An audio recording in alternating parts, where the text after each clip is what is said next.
Hi, I'm Jamie. And I'm Jarryd, and we are mum and dad of almost 2-year-old Millie, who, without the incredible work of the Royal Children's Hospital, would not be here today. Millie has a history of febrile seizures, which for any kid is pretty normal. So typically, if she gets a cold, she'll most likely have a seizure.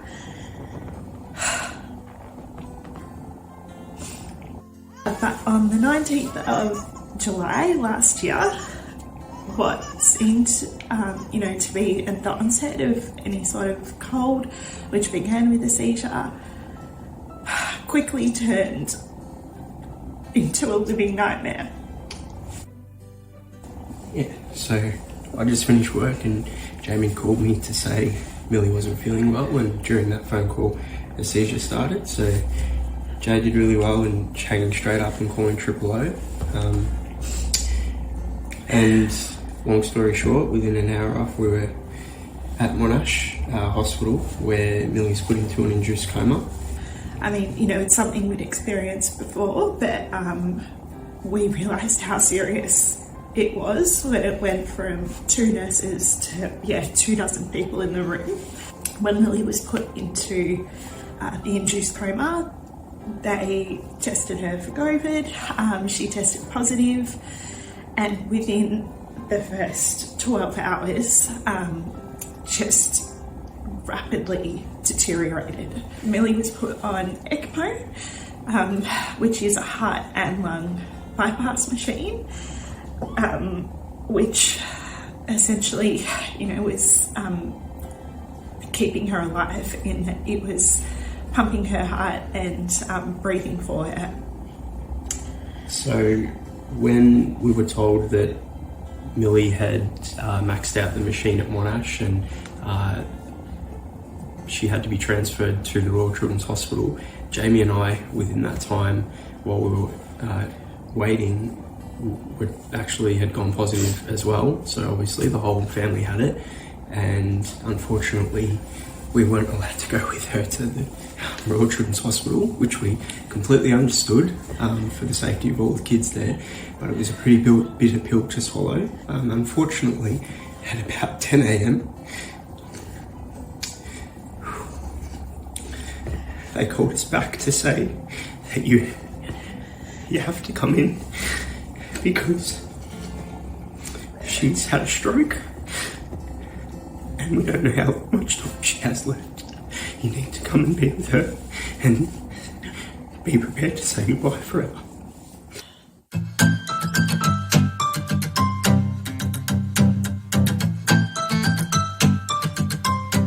Now, Ox, I don't know about you, mate, but every time I see one of those videos and we just saw the big scar down little Millie's chest and the rest of it, it breaks your heart. It's hard not to well up. It is. It is very hard. And when you've got parents that probably have never been through this before and are just getting information bit by bit, and you've got to trust the process, and sometimes you can't be there, it must be so difficult. But there are some superstar and superheroes amongst us, and they do things that we could never imagine doing. This story's got a difference, and look, this is, we're looking for money. We're looking to help get from $22,000 to $35,000 on a GoFundMe page. We'll give you those details a little bit later, but this isn't to raise money to help save a child.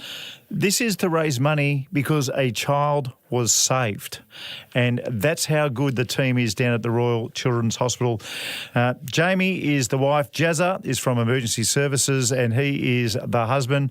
Jazza, thanks for joining the podcast, mate, and congratulations on what's happened. Yeah, thank you guys so much. And you actually articulated that really well. We've always, like everyone around Easter, tipped in, $20 or $50 every year. And this year, once they saved our daughter's life, which you can never actually repay anyone for doing that properly, we feel indebted to them to give them the resources, hopefully, so that they can save the next family that unfortunately needs to come through. Jarryd, the video showed how sick your little princess was, and she was real, you got called back in. You had COVID and got called back in. So that only happens if your daughter is a flip of the coin away. Can you tell us about the drive when you're going in there not knowing? Yeah, I remember it like it was yesterday. My wife had a fleeting moment where she said, "I'll call mum and dad," because my in-laws are about 15 minutes away, and I'd said a few choice words of "let's get in the car." And it's one of those muscle memory drives. Been to the Royal Children's before, and we just somehow got there safely. And it was like a scene from a movie. We were just, every question was going through us. We were holding hands on the drive in and just looking at each other, obviously crying really bad. And just, my wife was just saying, "This isn't it. This can't be it. She's stronger than this." And I'll be honest, as a first-time dad, I was sitting there without words to comfort my wife, because I thought, as you just said, they've called us in to meet us with a hazmat team at the cordoned off security section of the car park. This is not good. No. And yeah, it was horrific thoughts for that 20 minutes. And tell us about the seizures that was, the reason that you've gone to the Royal Children's Hospital in the first place. When did they start? Yeah. So Millie had her first one at about 6 or 7 months, and this is, people instantly tend to go, "Oh, okay, so she's got a pre-existing thing." No, this is apparently actually really common in kids under 5 before the maturity of our immune systems. Some kids, unfortunately, they sort of say 1 or 2 out of every 10. If they get a cold, they'll run a fever, and some of those fevers turn into febrile seizures, which are fever seizures, and they're quite horrific, but thankfully they don't do too much damage. They're just really difficult to experience as the child and as mum and dad. So we'd been in their care before for observations for a day or so, and they tick us off and off to get back to happy life and tackle the next one. And she'd had 6 of those to that point, and we thought it was just another one.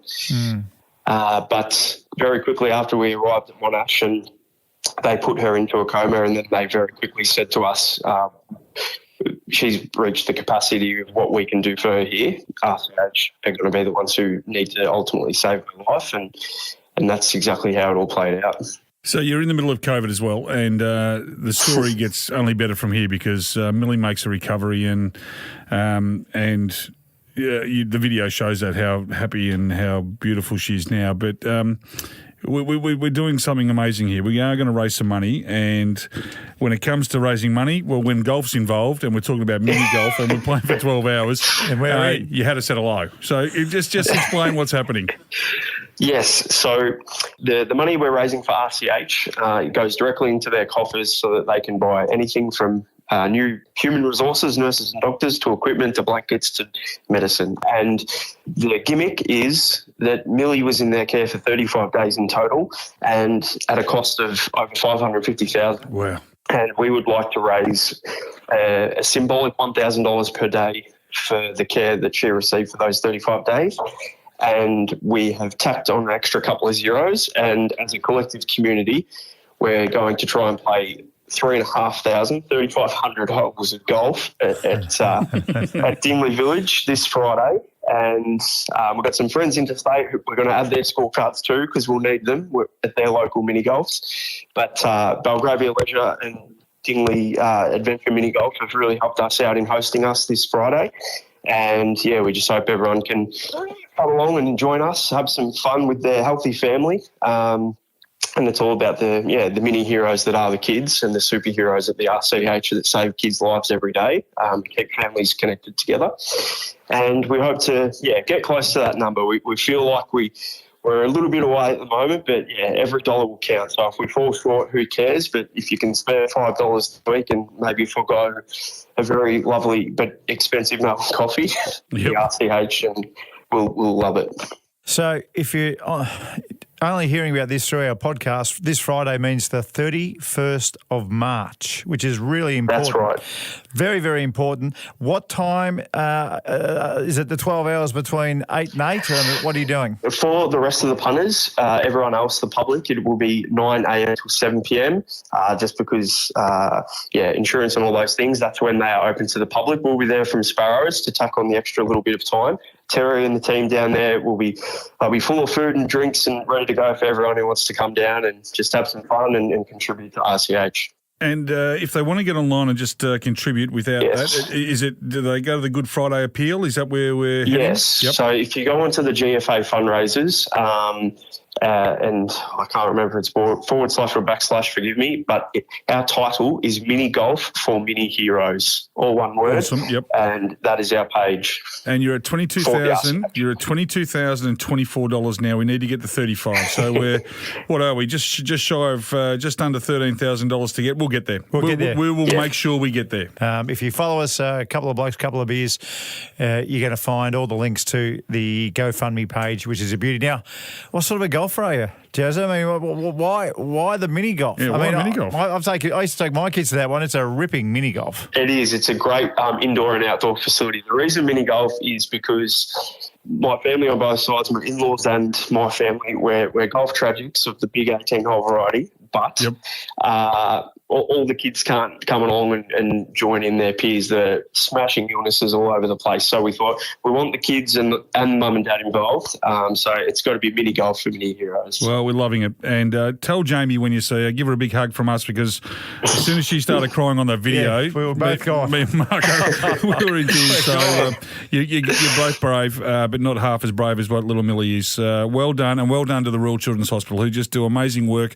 We've got to support it. We've got to support you guys, and well done. And this story is only just beginning. It's a great one. Thank you so much, gents. And for anyone listening, the money's going directly to the RCH Foundation, and every dollar counts. Thank you guys so much. Good on you, Jazza. Don't forget, we're going to put on our links on all our socials, the GoFundMe page. So we're looking forward to crossing over that 35,000. Hopefully, on the way to 40 as well. Fingers crossed. Thank you so much. Awesome, mate. Good luck, and thanks for listening in to us too. And hopefully we can get a fair bit of traction for you. Absolutely. Love you guys. Thank you.